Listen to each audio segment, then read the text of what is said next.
श्री रामचरितमानस बालकांड 84 दोहे के पश्चात, दोहा संख्या 84 के पश्चात कामदेव और शिव प्रकरण अभी चल रहा है। तो जब कामदेव ने अपना प्रकोप किया भगवान शिव की समाधि को भंग करने के लिए, तो कैसा वातावरण हुआ उसके बारे में गोस्वामी जी लिखते हैं। सबके हृदय मदनय अभिलाषा, लता निहारी न वही तरु शाखा।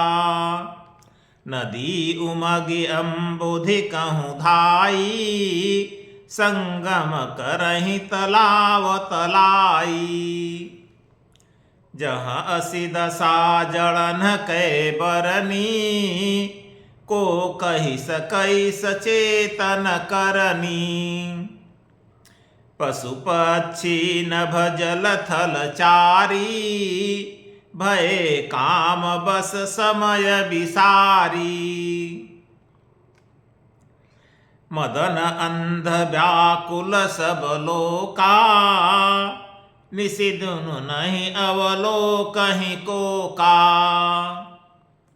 देव दनुज नर किन्नर ब्याला, प्रेत पिशाच भूत बेताला। इनके दशा न कहूँ बखानी, सदा काम के चेरे जानी। सिद्ध विरक्त महामुनि जोगी, ते पिकाम बस भय वियोगी। भय काम बस जोगी तापस पावरनि की को कहे। देखहि चराचर नारीमय जे ब्रह्ममय देखत रहे। अबला बिलो कहीं पुरुषमय जगु पुरुष सब अबलामयम। दुई दंड भरि ब्रह्मांड भीतर काम कृत कौतुक अयम। सबके हृदय मदन अभिलाषा, सबके हृदय में काम की इच्छा व्याप्त हो गई। सबके हृदय मदन अभिलाषा, सबके हृदय में काम की इच्छा व्याप्त हो गई। मनुष्य पशु पक्षी तरुवर जितने भी जड़ चेतन, सबके हृदय में मदन की अभिलाषा जाग गई। लता निहारी नवहि तरु शाखा, तरु शाखा वृक्षों की शाखाएं, वृक्षों की डाल लताओं को देखकर लता की ओर झुक गई, झुकने लगी। लता को पाने की इच्छा से, लता को आलिंगन करने की इच्छा से वृक्षों की डालियां लता की ओर झुकने लगी। नदी उमगी, नदी में उमंग आ गया। अम्बुधि कहूँ धाई, नदियां समुद्र की ओर दौड़ने लगी मिलने के लिए। संगम करहि तलाव तलाई, तालाब संगम करहि तलाव तलाई। जो ताल तलैया हैं वे एक दूसरे से संगम करने लगे, एक दूसरे से मिलने लगे।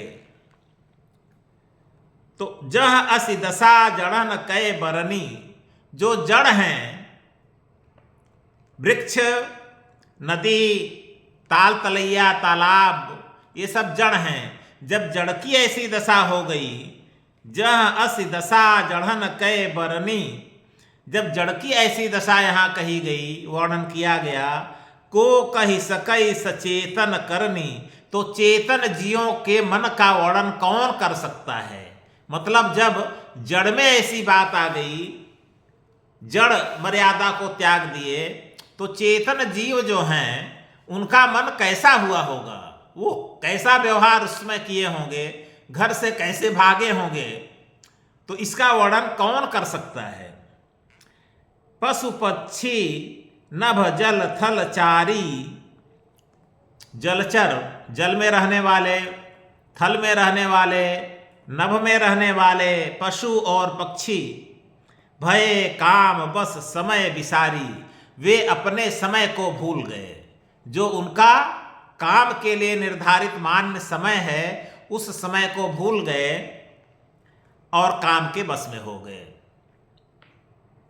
मदन अंध व्याकुल सब लोका, मदन कामदेव ने सबको अंधा कर दिया, सब व्याकुल हो गए काम के प्रभाव में आकर। निसी दिनु नहीं अवलोकहि कोका, चकवा चकवी पक्षी भी अब रात दिन नहीं देखते हैं।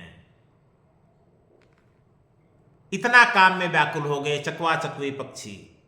देव धनुज नर किन्नर ब्याला, देवता राक्षस मनुष्य किन्नर सर्प प्रेत पिशाच भूत बेताल, इनके दशा न कहूँ बिखानी, इनकी दशा का मैं वर्णन नहीं कर रहा हूँ। गोस्वामी जी कहते हैं क्यों? सदा काम के चेरे जानी, ये तो हमेशा काम के बस में रहते ही हैं, तो इनकी दशा का क्या वर्णन करूं। जब कामदेव का प्रकोप नहीं रहता है इतना ज़्यादा, तब भी ये काम के बस में रहते हैं, तो इस समय इनकी क्या दशा हुई होगी, अब इसका वर्णन मैं नहीं कर रहा हूं। सिद्ध विरक्त महामुनि जोगी, तेपि काम बस भये वियोगी। सिद्ध पुरुष विरक्त पुरुष महामुनि महायोगी ये सभी काम के बस में होकर वियोग करने लगे, नारियों के पक्ष में हो गए, नारियों को प्राप्त करने के लिए वियोगी बन गए। भय काम बस जोगीस तापस, जब योगी महायोगी और महान तपस्वी काम के बस में हो गए तो पांवरन की को कहे, तो पांवर यानी नीच निम्न कोटि के जीवों के बारे में क्या कहा जाए। जब महान लोग जो हैं महायोगी हैं वो भी काम के बस में हो गए कामदेव के आने से। देखें चराचर नारीमय जे ब्रह्ममय देखत रहे, अब तक जो महायोगी थे और जो कहते थे कि सर्वम खलु इदम ब्रह्म, सब कुछ ब्रह्म है, सब कुछ ब्रह्म है, सब में एक ही आत्मा है, सब कुछ ब्रह्म है, जो समस्त सृष्टि को ब्रह्ममय देख रहे थे कि सब कुछ ब्रह्ममय है, वे सब कुछ अब नारीमय देखने लगे कि सर्वत्र नारियां ही नारियां हैं, उनको नारी ही ब्रह्म नहीं अब नारी ही दिखाई देने लगी। अबला विलोकहि पुरुषमय, अबलाओं को नारियों को सर्वत्र पुरुष ही दिखाई देने लगे, पुरुष सब अबलामयम, और पुरुषों को सर्वत्र नारियां ही दिखाई देने लगी।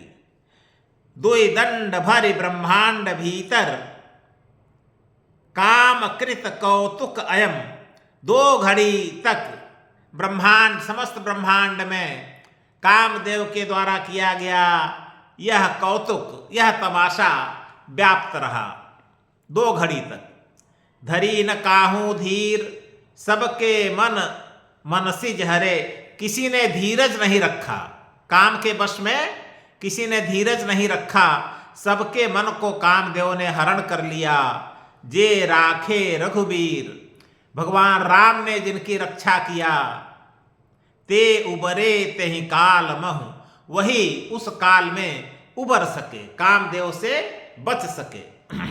तो यह रहा दोहा संख्या 85।